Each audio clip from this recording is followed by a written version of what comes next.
Pokemon is a franchise that everybody is, I imagine everybody is pretty familiar with. It's the highest grossing franchise ever made of all time. It's worth, I believe, about $90 billion, which is a lot of bread. It's a lot of money. But Pokemon deserves a lot better than what it gets. Pokemon deserves a lot better than it's treated. Now, in light of the recent announcements with Sword and Shield, which I'll get into, I wanted to sit down and talk about what Gamefreak is doing wrong and how incompetent they really are. We're not going to go into silly things like design and stuff like that. Like, the designs of the Pokemon themselves are subjective. I mean, I like some of the later gen ones. I like some of most of the early gen ones. But it's important to actually look at what Game Freak is doing wrong technically, and the things that are keeping their games from being excellent games from a technical standpoint. Now, Game Freak is probably one of the most incompetent developers I've ever seen in my life. So we can go back to Sun and Moon. This is when, well, we can go back even further. I mean, look at the first gen and the glitches and bugs in there. But there were a small company back then, so we'll ignore that. So Sun and Moon. This came out a couple years ago, very new. Now, people have found from dissecting the game's code that for one random encounter, just one random encounter, they encrypt and decrypt the stats of the Pokemon over 100 times. Every single one of the stats, anything that could be calculated on the Pokemon, it's done over 100 times. See, now it's pretty poor. Why doesn't they just decrypt it once, get all the information they need, and then re-encrypt it? See, that would be, intelligent. But another issue they have is looking at the game's programming, the game setup. We can actually find that every single map where a character appears, has its own instance of the characters. So what does this mean? What that means is every single map that Lily, for example, appears has its own copy of her in all of her animations. So that means that same character model appears over 100 times, taking up a lot of space, which is incredibly incompetent. That's just Sun and Moon. Maybe they learned for Sword and Shield. It's not looking like it, guys. Now, if we look at, I'm going to show some video footage here. When the Pokemon Dynamax, I believe that there's at least 5 models used in the Dynamaxing. If you look when they're Dynamaxing, you can see that there's different sizes, which they could be scaling, but they're probably their own models. Another thing is, the clouds that count down how long the Pokemon is Dynamaxed for,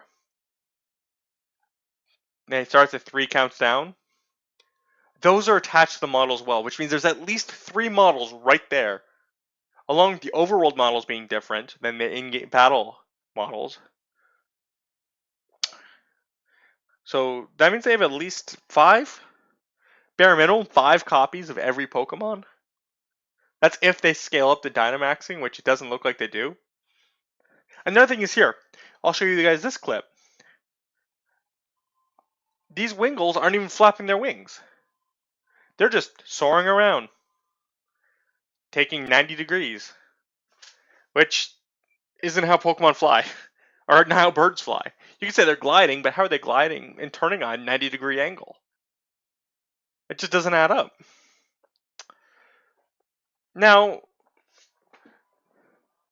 and they say, now we're going to get to the big complaints of Sword and Shield that are going on right now. Like, for example, you can say that the reason they cut the National Pokedex, is because it just costs too much. It takes too much time to make new models for every single Pokemon. If only they had future-proofed models. Like the ones they designed for X and Y, and they'd used for 6 years. Oh, I guess they do have future-proof models. That's kind of funny, hey? Or what if Nintendo, not just Game Freak, Nintendo had access to people who are actually competent in developing worlds? Oh, I mean like Monolith, who helped make the world in Breath of the Wild and made Xenoblade on the Switch, the same platform that Sword and Shield are gonna be on. And Sword and Shield look at this picture, like an N64 game. Look at these trees; they're terrible looking. There's, one of my friends, he said, "Hey man, maybe it's a money thing. It's not like Game Freak has all the money. I'd like to see somebody else do better." And I was like, I mean, that's almost a fair point, but you know what game? This is gonna blow your mind. You know what game was made on like in a smaller franchise with a potentially, a smaller allocated budget? Pretty much every game ever made. Game Freak is the single biggest franchise of all time.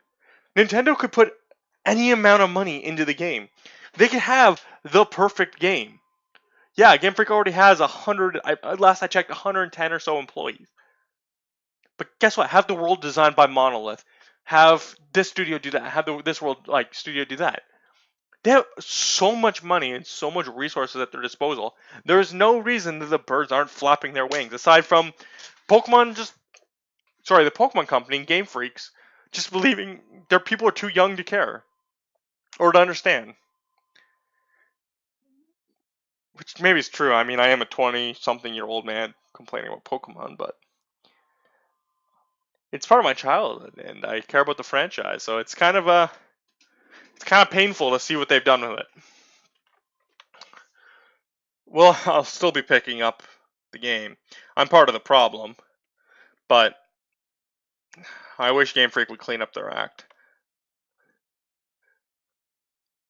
Anyways, that's that quick rant. Please comment your opinion. Let me know what you think. Am I just a 20-something-year-old Zoomer complaining about Pokemon Online? Yes. I still want to hear what you guys think, though. So, thanks for watching.